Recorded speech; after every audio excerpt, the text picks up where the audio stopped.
Você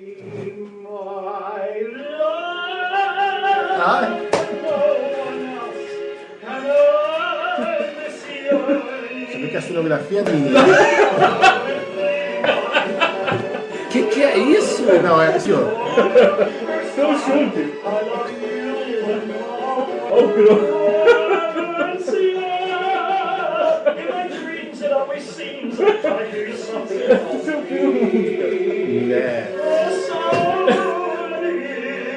É gravata.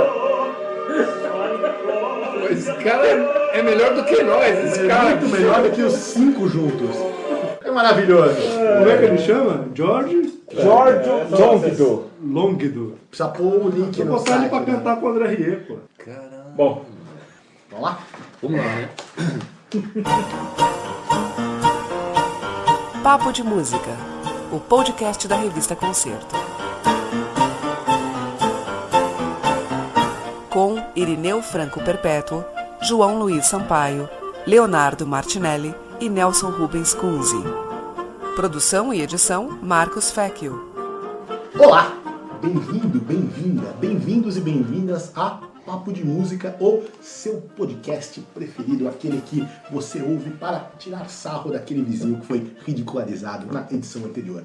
Hoje você já começou a ouvir e você já vai desligar na sequência, porque nós vamos falar daquilo que você não gosta, daquilo que você não conhece e daquilo para qual você não dá a menor bola. Hoje nós vamos falar de música contemporânea e de música contemporânea brasileira.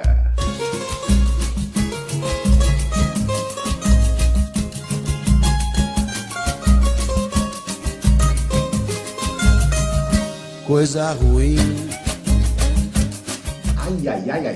De música contemporânea brasileira. Coisa ruim. De música contemporânea brasileira. Coisa ruim. Estamos todos muito felizes e honrados na comunidade Papo de Música, porque o ano não poderia ter começado melhor. O nosso compositor residente, completamente recalchutado, com sua cinturinha de bailarina, ele teve uma obra em estreia mundial pela Orquestra Baquiana, na Sala São Paulo, e a comunidade Papo de Música estava lá para aplaudi-lo.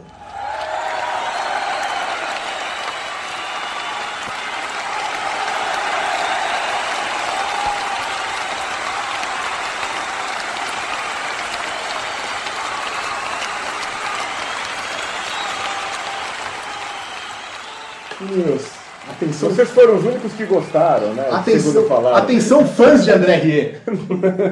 Atenção fãs de André Rieu. Um mundo melhor é possível. Pô, pra começar, pelo menos o Chu conseguiu aquilo que a gente tá perseguindo há tanto tempo, né? O estrelato, né? Opa, né? Aliás, quer dizer, num momento de grande isenção jornalística, o Dom Luiz Sampaio fez uma longa entrevista também com o Leonardo Martinelli nas páginas do Estadão. Rodrigo Martinelli. No Estadão era Leonardo Martinelli, aí quando passou para a Carta Capital sempre tem uma outra visão do mundo, então preferiu que se chamasse Rodrigo Martinelli, aí sugerindo até um nome, quem sabe sua carreira artística depois dessa mudança. Rodrigo. Agora posso falar uma coisa? Várias. A matéria que eu fiz com o Leonardo Martinelli, né? Muito boa, por No sinal. Caderno 2, independente de ser o Leonardo Martinelli, E o que é a ética para você? Como é que Ética é o conjunto de valores e princípios que você e eu usamos para decidir as 3 grandes questões da vida, que são quero, devo, posso. Tem coisa que eu quero, mas não devo, tem coisa que eu devo, mas não posso, tem coisa que eu posso, mas não quero. a gente entrevista muita gente, conversa com muita gente, inclusive compositores, e realmente eu acho que é interessante porque, agora sem sacanagem, claro, daqui a pouco a gente volta, sacanagem, eu juro que é rapidinho. Nossa, eu acho que tudo aquilo que o Chu coloca ali na entrevista, eu acho extremamente interessante e coloca e mostra realmente aquilo que a gente vem dizendo já há um tempo. Ele não, obviamente, mas nós outros vemos já há um tempo, que é realmente uma das vozes mais interessantes do cenário da composição brasileira, não só da composição atual, mas eu acho que alguém que pensa o cenário musical de uma maneira muito interessante. Mas O Leonardo Martinelli. Vamos Então, falar acho que- esse projeto que é da orquestra de uma das genies da música clássica do Brasil, do cara que leva Exatamente. cacete de tudo quanto é lado, o João Carlos Martins, tem essa orquestra baquiana, com a qual ele fez esse projeto aí de encomendas. Vocês que fizeram matéria, como é que é esse projeto de encomendas da baquiana? A Baquiana esse ano ela abre, são 5, né? 4 peças. São Quatro- 5, né? São 5, Cinco além peças. da peça do Leonardo, que abriu a temporada, são mais 4 outras peças de outros novos compositores. Então, a ideia é abrir os concertos com encomendas a novos autores brasileiros. Então, além do Leonardo, que teve a primeira, a gente vai ter o Marcílio Onofre. Que é a próxima, A agora próxima. no final de abril. Aí a gente tem também a Valéria Bonafé. Valéria Bonafé, o Matheus Bitondi. Matheus Bitondi. E do flautista da Da própria orquestra. da né? própria orquestra, que me Maurício, esqueci, mas escapou o nome desculpa. Né? Já o Feck faz vai vai procurar. E aí a gente faz um corte e cola e tudo. Que eu acho que, enfim, que é um negócio que não tem, ninguém fez, acho que aqui das nossas orquestras, eu não me lembro de uma orquestra que tenha feito isso. Claro, tem sempre encomendas, mas assim, de ter como foco, pegar jovens autores, encomendar... Bom, só encomendar já é novidade, ainda pensar no jovem compositor. Pois é, eu acho que, assim, eu vou dizer uma temeridade aqui talvez, mas vou dizer do mesmo jeito. Em termos é uma temeridade mesmo, mas enfim. Eu acho que em termos quando a gente pensa na dedicação nossa, eu enrolei pra bobo falar isso, eu vou começar de novo, Fê, acredita, por favor.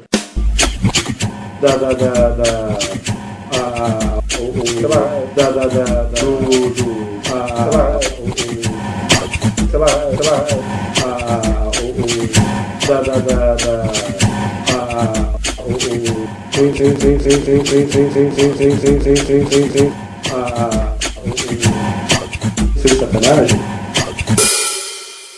Não, eu acho que em termos O que você acha, da João? encomenda, eu enrolei aqui porque eu comecei a pensar em termos de encomendas para novos autores de música brasileira. Eu acho que o que a Baquiana fez conceitualmente, a gente não ouviu todas as peças ainda, mas conceitualmente acho que foi mais importante até do que a Orquestra como Mozart vem fazendo nesse universo nos últimos anos. Ah, bom, Zé, esse pessoal comenda peça pra galerinha da MPB e de segundo Exatamente. time ainda. Chu, como se chamava a sua obra?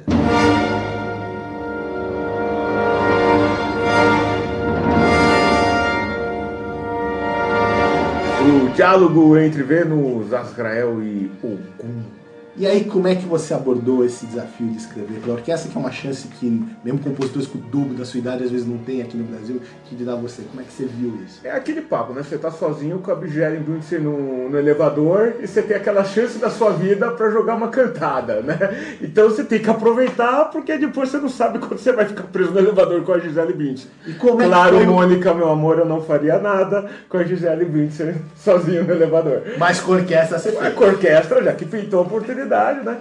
Então, na verdade, assim, é um desafio, porque, no fim das contas, né, a questão da música orquestral na música contemporânea, por conta, né, dessa cultura, se é que a gente pode falar que é cultura das nossas orquestras, não tem encomenda, poder passar temporadas, décadas de temporadas muito bem sem fazer encomendar, tirando o compositor do cotidiano da vida dela, isso chega em vários níveis. Então, no próprio estudo, né, na preparação do compositor, é uma coisa que não é tão sistematizada, uma coisa que eu fui sozinho, né, estudar isso, tive professor, ótimo professor de orquestração, de composição, mas não foi por aí. E o desafio é duplo, porque você tem que fazer uma partitura que funcione em dois sentidos, musicais e que também, como botar na estante de músicos, que também, por sua vez, não fazem esse repertório, porque nas orquestras que eles tocam também não tem, né, fazer de uma maneira que isso aconteça, né, e particularmente do meu lado, fugir um pouco desses maneirismos da música contemporânea, que por outro lado, assim, sou desse time, mas também não fico defendendo qualquer um do meu time, não. Por isso, e aí é uma coisa que até se registrou aí numa outra matéria aí, da Carta Capital, que uma cena ali que alguns de vocês testemunharam, que foi um sujeito lá me abordando no meio da Sala São Paulo, falando: eu não gosto de música contemporânea, mas gostei da tua peça.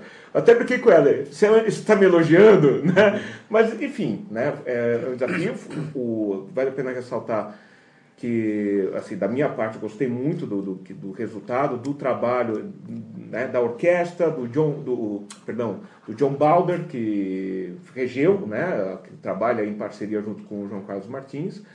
Mas é aquela coisa, né, Irineu? É a noite de Revista Caras e 5h30 da manhã já estava catando o busão para dar aula de novo, né? Então, e aí, qual é o próximo? What's next? 5 da manhã, ele pega trem lotado, direto pro trabalho, pra ganhar salário. Chega atrasado, cansado, é suado, patrão grita bem alto, vai ser descontado. Né? E o next não tem, né? E não é pra mim, não tô reclamando, dane-se. Né? Não tem para toda uma geração que foi arbitrariamente exclusa aí, né, da cena musical brasileira. Não só para uma geração, né? E um comentário, quer dizer, o Irineu abriu brincando aí que ninguém mais já deve estar escutando esse podcast. Porque... Então nós podemos falar o que quiser, né? Pode falar o que quiser. Tá que nem novela da Rede Manchete, né? Podia fazer o que quisesse que ninguém assistia. Mas no fim não é bem assim, né? Porque a música contemporânea tem coisas muito legais e coisas muito instigantes e gostosas de ouvir. E eu acho que isso interessa um público maior, sim. Eu acho que essa ideia de que música contemporânea só interessa para os especializados e para os acadêmicos não é bem por aí. E, então, o que eu queria chamar a atenção para uma coisa que é especialmente legal nesse projeto da Baquiana, que é o fato da obra nova está inserida dentro de um programa que é um programa, digamos, tradicional. Porque o que acompanhou o concerto do Chu lá foi... 41 do Mozart e o 22 do concerto. E o concerto de Mozart para piano. Então, assim, isso que é legal. A gente não deve esquecer da Funarte, até porque... o Flávio Silva vai te ligar daqui a pouco. Manda a cartinha pra gente. Então, só o Flávio Silva vai ouvir esse programa. Dedicamos a Flávio Silva. A Funarte, de fato, faz tem um programa muito importante em encomenda de obras, que são dezenas de obras. Nada parecido, nunca. Mas nada parecido, mas o que é legal nesse aqui é que é uma orquestra com um conceito de difusão cultural, musical do grande repertório, Bach, Beethoven, Mozart, não sei o que e tudo mais, e dentro desse conceito, novas obras de compositores brasileiros. Isso é muito legal. Ou seja, o público que está indo lá não está indo para escutar o Leonardo Martinelli e vai ter uma grata surpresa, como esse cara que você encontrou lá no teatro, de ouvir o Leonardo Martinelli. Talvez uma grata de surpresa. E vamos lá, bicho. E vamos lá, exatamente. Porque, na verdade, Nelson, o que particularmente me dá bode nessa coisa da música moderna é essa mania de querer fazer agora vamos fazer o concerto de música moderna. Né? E aí fazendo uma ressalva da programação do Teatro Municipal, meu empregador, meu chefe, JN. Agora que é a justa causa. Agora eu perco o emprego, né? Mas que essa coisa, vai ter o concerto de música contemporânea. Eu acho que ninguém mais faz isso em orquestras do mundo, de fazer... Né? Qual que é a ideia? Então, a música contemporânea é outra música. Talvez, né? Não precisa ter uma jaula à parte para ela. Olha, eu já contei a brincadeira aqui. Eu estava na sala de São Paulo, outro dia antes do concerto, e me abordou uma senhorinha lá, assinando a USESP, entusiasmada da USESP, adora a USESP e tal, e ouviu o concerto que foi, acho que o concerto do Marlos Nobre, da estreia do Marlos Nobre, né? Um dos concertos da USESP. A obra que o Marlos escreveu em homenagem à Sagração da Primavera. Ele falou assim, que lindo o Zesp, agora de volta aqui, começando a temporada. Ela disse assim para mim, agora essas encomendas, né? Daí eu falei, não, é importante, tem que ter encomenda e tal. Ela me diz assim, sabe uma coisa, fiquei pensando, eu acho que devia fazer um concerto com todas as encomendas. Aí quem gosta vai, assiste, quem não quer não vai. Mas não é por aí, justamente a ideia, e eu acho que essa senhora, ela não é representativa do que o grande público que frequenta a sala quer, é você ter um painel da criação musical histórica mesmo, de todos os séculos, mas também da criação contemporânea. Eu acho que isso que é legal. Ouvir novos sons é muito legal, isso aí, e ouvir a ideia do cara. O Chu escreve de um jeito, o Marcílio Noff escreve de outro jeito, o Marlos Nobre escreve de outro jeito, e aí que é legal, até você começar a referenciar as coisas que os caras estão escrevendo com coisas que você conhece. Então isso é muito bacana. Este é o Papo de Música, o podcast da revista Concerto. E até lembrando nessa questão da mistura, e justamente que não é a ideia ficar tematizando o conceito de música contemporânea, vale a pena lembrar que em 2011 a Gewandhaus fez um baita projeto junto com o Ricardo Chailly da integral das sinfonias de Beethoven. Eles excursionaram a Europa com essas sinfonias, em, se não me engano, 3, 4 programas, né? Então iam lá para Paris, não sei aonde, onde todos eles tinham uma peça encomendada para estrear, né? E ser tocada naquele contexto, encomendada especialmente para aquele contexto, sempre tinha uma peça encomendada para ser moderna para ser tocada junto com esse projeto. Lembro de uma iniciativa muito mais modesta, claro, porque individual, que o Antônio Menezes teve quando resolveu tocar a integral dos Feitos de Bach. Ele pegou 6 compositores brasileiros e pediu para cada um deles uma peça introdutória. Quer dizer, essa coisa de tirar do gueto. O João está aqui do meu lado se coçando para falar. Fala, não, eu acho que talvez as coisas possam até conviver. Eu acho que eventualmente você pode até fazer um concerto só com esse repertório. Depois você quer mostrar algum tipo de diálogo entre autores, ou quer mostrar escolas diferentes. Você tem alguma ideia a passar, né, enfim, juntando algumas peças, enfim, quer contar alguma coisa, acho que até pode ter. Mas com certeza o que falta é uma constância, né, porque ainda é muito pouco e são peças curtas e são uma aberturinha, é uma vinhetinha, é uma coisa assim. Então, uma fantasiazinha, do nacionalzinho. Então, assim, fica aquela... Porque acho que o risco também num programa como você tem uma obra, depois tem Mozart, assim, vamos lá e tem aquele comecinho, mas depois vai ser legal. Entra atrasado, ou então vamos chegar para a segunda parte, enfim. Apesar de que eu acho que as pessoas não fazem isso, mas enfim, acho que... Às vezes fazem o contrário. Né? Pois é. Mas... acho que tem que ter uma constância maior, justamente para que o público que vá ao concerto tenha um contato constante e frequente com esse repertório, para que se dê conta de que está vendo isso e não está sendo um problema ver isso, né? E que comece a ter referências, porque eu acho que quando o Leonardo fala, né, e a próxima oportunidade qual que é, eu acho que isso é uma questão muito importante, não apenas para a sobrevivência do compositor, mas também para o público. Né? O público criar essa referência. Então eu ouvi uma obra do Leonardo hoje, aí daqui a um ano eu vou ver uma outra orquestra, tem lá uma obra dele, eu tenho uma obra de outro músico que estava nesse projeto, então eu já conheço, eu já ouvi, eu vou ouvir, sei lá, no que é diferente uma obra da outra, eu posso comparar, eu posso... Ou só sentir, enfim, né? As diferentes coisas que um só autor pode fazer, enfim. Acho que essa constância, essa presença mais rotineira e cotidiana, fora da cota, né? Fora Porque acaba, você pega um contrato como o Zécio, por exemplo, né? As encomendas estão lá, tudo bem, mas enfim, são coisas isoladas, né? Perdidas ali pelo ano. Eu acho também que as encomendas põem em séries, por todo o mérito da mas aí você põe em série coral, que só tem uma apresentação. Pois eu acho né? que... Então, porque isso é outro problema, né? Quer dizer, a questão da encomenda é super importante e deve ser feita, mas a gente já tem um acervo grande de obras contemporâneas que poderiam entrar no repertório. Eu, nem pensar, outra vez, nem pensar. Aliás, era uma queixa aí do finado, saudosíssimo querido Almeida Prado, que dizia que, bom, claro que era legal ter encomenda, mas se estreou e acabou. Né? Pois a primeira audição e a última, coincidem as a Premiere e a Demiere ao mesmo tempo. Veja, e não é caridade com o compositor, a gente fica sempre reclamando aqui, porque os orquestras não dão espaço, não encomendam novas obras. É uma questão até estética da própria orquestra. A orquestra tem que tocar esse repertório, faz parte da formação da orquestra, da história dela, não toca em favor a ninguém.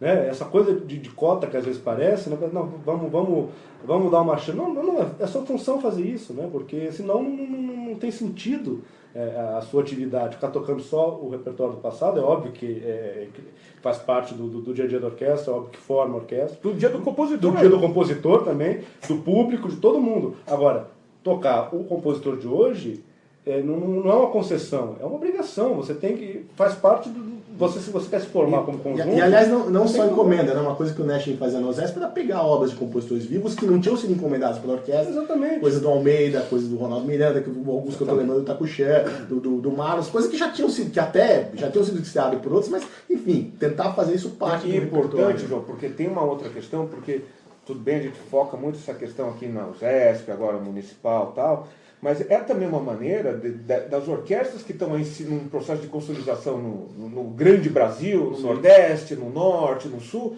também se relacionar de uma outra maneira com o seu público local. Chamando quem são? O Rio Grande do Sul tem compositor, no Paraná tem compositor, em Manaus tem compositor, no Nordeste tem, né, gerações de compositores excelentes. Né? Então é gozado porque você fala de projeto, né, o bordão do Nash, né, qualidade e excelência, né, sempre se pega essa ideia de uma qualidade e excelência, lógico, né, do padrão europeu, mas para variar a gente adapta aquilo o que é conveniente, né, dentro das conveniências. E isto que é uma coisa frequente, a própria Catanzaro aí num depoimento ela fala, né, que 10 dias no contato com um grupo francês de itinerário, ela já tinha peça encomendada e ela não foi lá com propaganda como um grande nome da música brasileira, porque as pessoas nem sabem que são ela aqui. Raramente tem peças tocadas aqui. Se eu não me engano, não teve peça orquestral dela que foi tocada aqui ainda.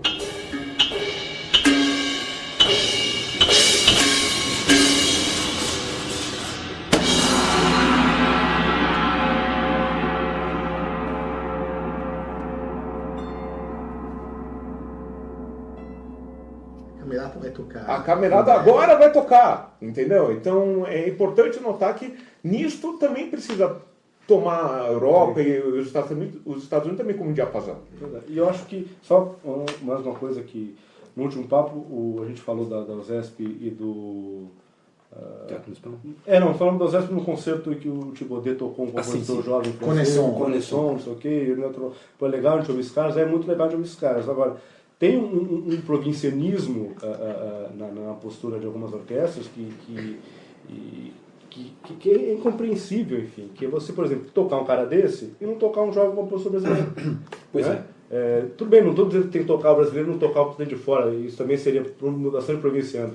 Mas você, partir do pressuposto de que o que vem de fora é mais interessante do que o que está aqui, é um desconhecimento do que está sendo feito. Né? Até porque veio pela iniciativa do Thibaudet, né? Que tem a peça no repertório. Exatamente. Né? E as orquestras sinfônicas sempre são taxadas como coisas elitistas, voltadas para o deleite da burguesia e tal, não sei o quê. Desse jeito, você também esvazia esse argumento, porque você transforma a orquestra num organismo vivo, participante do debate cultural, participante da discussão da contemporaneidade, né? E é curioso que eu acho que algumas orquestras elas reconhecem isso. E quando elas reconhecem, elas acabam programando, muitas vezes, os músicos populares, né? E quando não fazem encomendas. Bom, isso é uma longa discussão, pode até ser importante também fazer isso. Mas por que não, além disso, incluir os músicos que têm informação da música clássica, que têm essa informação histórica ou relacionada à história da música, né? Que é o caso do Leonardo Martinelli. O músico popular pode tocar a música dele num show no Sesc, eventualmente vem uma orquestra e toca. Agora, o músico erudito tem a chance de ser tocado por esses grupos nesses espaços. Então, aliás, falando disso daí, a gente teve aqui a USESP finalmente saiu daquele rame-rame de só pedir música pro pessoal da MPBzinha chumbrega e andou pedindo música para, gente que sabe escrever música de verdade. Sim, isso pode acontecer. Teve uma estreia aí do Edson Zampronha pro coro e de uma peça do Marlos Nobre para a orquestra. Eu só vi o Marlos do Sacre do Sacre. Ô, Nelson, você viu a peça do Edson? Como é que ela se chama? Canto de Febos. Canto de Febos, eu já tenho que encontrar aqui. Foi muito legal. Eu gostei muito. A peça do Edson, ela foi feita dentro de um programa que chamava Bach Imortal. Funcionou muito bem, soou bem e foi muito legal. No geral, o concerto foi legal porque, além de algumas obras de Bach que eles apresentaram acho que 3 obras de compositores contemporâneos. Uma delas do Edson, né? E foi muito bacana, muito bacana. E teve também a encomenda do Marlos, o Sacre do Sacre. Você ouviu isso, gente? Ouvi, gostei, né, da peça do Marlos. O Marlos, assim, uma das coisas que eu gosto muito né, das coisas que ele faz por orquestra é sentir um métier de orquestração raro nos compositores brasileiros, inclusive por falta dessa tradição, né, trocando em miúdos, ele mesmo falou, eu fui aprender a orquestração com Alberto Rinasteira na Argentina. Né? Não foi aqui que, né, ensinaram ele a escrever por orquestra ou como é que começaram a fazer as peças dele. Era uma parte que eu ia fazer com você, Chu, né? Finalmente o Zesp encomendando obra para um compositor que sabe orquestrar, né? Sim. Aleluia, né? Então foi legal, né? Uma peça bem bacana, que faz jus a essa homenagem à sagração, né? Eu acho que foi um ponto certeiro, né, nessas encomendas da USESP, porque realmente foi pegar o Marlos Nobre, que é uma referência na nossa música, né? Depois quando eu fui justamente nesse papo de intervalo lá com o Marlos, né, eu estava falando com ele, Marlos, o que eu fico com, de certa forma, um pouco revoltado é que um compositor como você, no contexto, no que ele representa na música brasileira, ele é um sujeito que era para estar com 5, 6 peças encomendadas por orquestra brasileira por ano, para fazer uma coisa. E o que meu pai pintou de orquestra brasileira esse ano para ele foi o Zesp, então eu consegui entender. Né? Mas enfim, voltando ao assunto da peça do Marlos, gostei bastante, me pareceu também que a plateia também cria uma empatia, e isso o Marlos ele faz muito bem, né? De criar uma empatia direta, né? Com uma rítmica, com um colorido muito bacana aí dessa peça.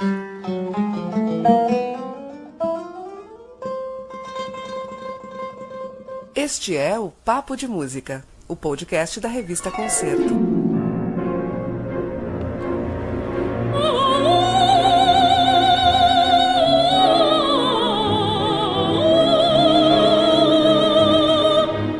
E o Eduardo? Então. Eventualmente lembrar uma coisa triste, né? Então, a gente sempre termina o programa com um fecho meio debochado. Hoje a gente vai terminar com uma outra nota, porque já que a gente está falando da música contemporânea brasileira, a gente muito recentemente perdeu no meu caso, um amigo, um cara com o qual eu tive muitas conversas iluminadoras e muito bem humoradas, um cara super culto, que formou muita gente também, que utilizava o humor na música dele como ninguém, os elementos de performance como ninguém, um cara que sabia escrever muito bem para a voz, porque ele mesmo tinha sido um barítono dos bons, barítono que cantava Mahler, que foi o nosso Eduardo Guimarães Álvares, que foi uma perda recente, uma perda muito prematura, uma perda bastante sentida, acho que... Aliás, a USESP tinha uma encomenda do Eduardo, eu não sei se ele escreveu isso, né? Para o fim do ano estava previsto uma encomenda do Eduardo Guimarães Álvares naquele concerto dos 40 anos da Elizabeth Del Grande para percussão. Eu já vou sugerir, ninguém me ouve, então tanto faz, mas eu sugeriria que se o Eduardo não tiver completado essa peça, que de alguma maneira eles pudessem tocar outra coisa dele no programa, porque seria uma homenagem muito bonita a esse criador tão raro assim. É um privilégio que o Brasil possa produzir criadores assim, é uma crueldade que a produção de um cara como Eduardo seja meio secreta e não muito conhecida, mesmo aqui entre nós, né, muitos especialistas que deveríamos conhecer sua obra de cor e salteado. E vale a pena lembrar, né, por exemplo, até quando o João Luiz organizou o livro da ópera A Brasileira, né, que coube a mim essa parte da composição contemporânea, né, quando eu fui conversar com ele, que revela assim, que ele tem uma quantidade gigantesca de peças cênicas, teatrais, óperas, né, e uma outra coisa que acho que é importante lembrar do Eduardo, né, que enfim é exemplar e é muito bacana, porque além de ter sido, né, um compositor ativo, criativo, ousado, como você mesmo falou, essa questão do humor, né, do erotismo sem babaquice, né, de uma maneira legal, tal. E também foi um grande educador que fez até recentemente um grande trabalho na Escola de Música, EMESP, como professor de composição.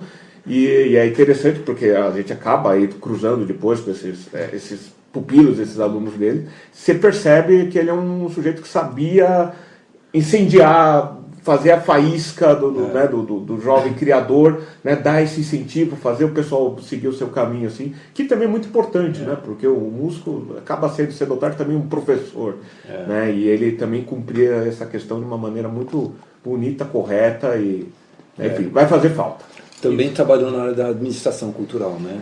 Tanto em Belo Horizonte, ele é mineiro, nascido em Uberlândia, eu acho, se não me engano, e iniciou a carreira lá. Eu mesmo fui convidado nos anos 80 ainda para um dos ciclos de música contemporânea que o Eduardo organizava na fundação lá de cultural lá de Belo Horizonte, e depois ele chegou a ser presidente do Palácio das Artes, mudou-se para São Paulo, porque também teve problemas ali políticos e tal, acabou mudando para São Paulo, trabalhou na Rádio e TV Cultura. Na Sinfonia Cultura, inclusive. Foi coordenador da Sinfonia Cultura. Foi meu chefe na Rádio Cultura, tive prazer de trabalhar com o Eduardo.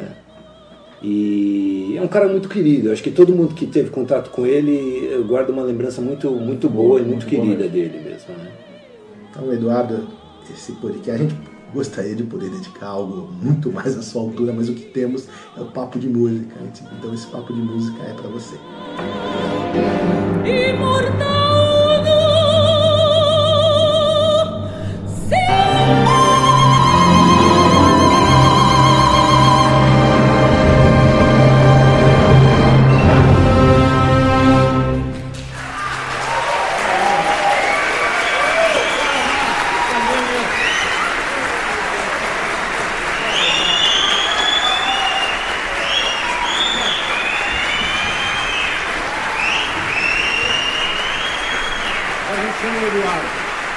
Eduardo!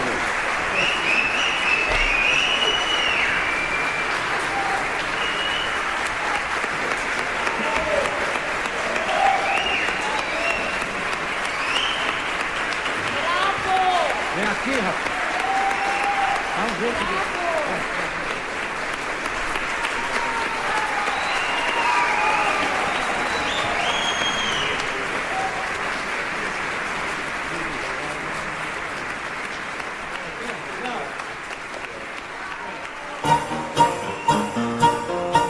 Papo de Música, o podcast da revista Concerto.